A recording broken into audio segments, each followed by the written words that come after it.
On December 24, 1914, the fierce cold air hung over the front line like a stiff upper lip.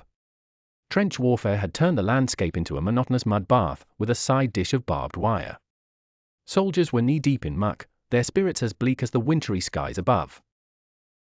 But underneath their mud-spattered helmets, a peculiar kind of magic was brewing, one that even the endless artillery barrage couldn't anticipate.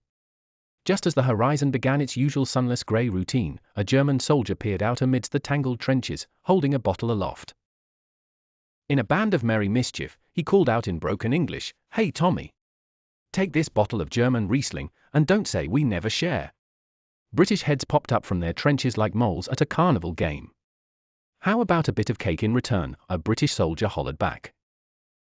The Germans, with the enthusiasm of a cow finding greener pastures, decorated a scraggly tree with candles, setting the adjacent plum pudding ablaze in solidarity. Then, with chests out and voices louder than any rifle volley, they broke into the Still Nacht, Heilige Nacht.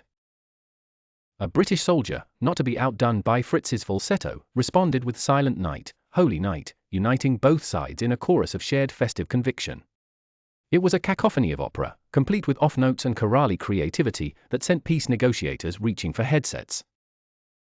Officers from both parties, perhaps ensuring their soldiers weren't conspiring a mass and imaginative escape, ventured out to meet in no man's land. Champagne, as warm as affection on a wintry night, was poured, and what would have been the most awkward handshake turned into a festive frolic.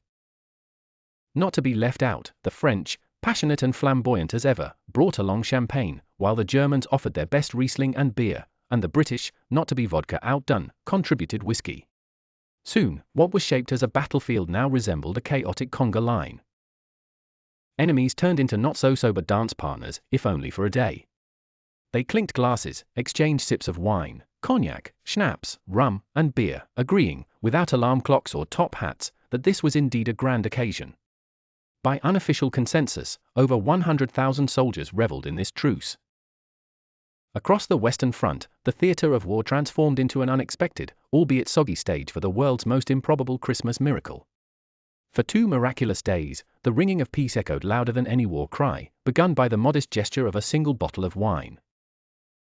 This event solidified its place as one of humanity's most heart-heaving stories, and proof that sometimes, the best ammunition is a good Riesling.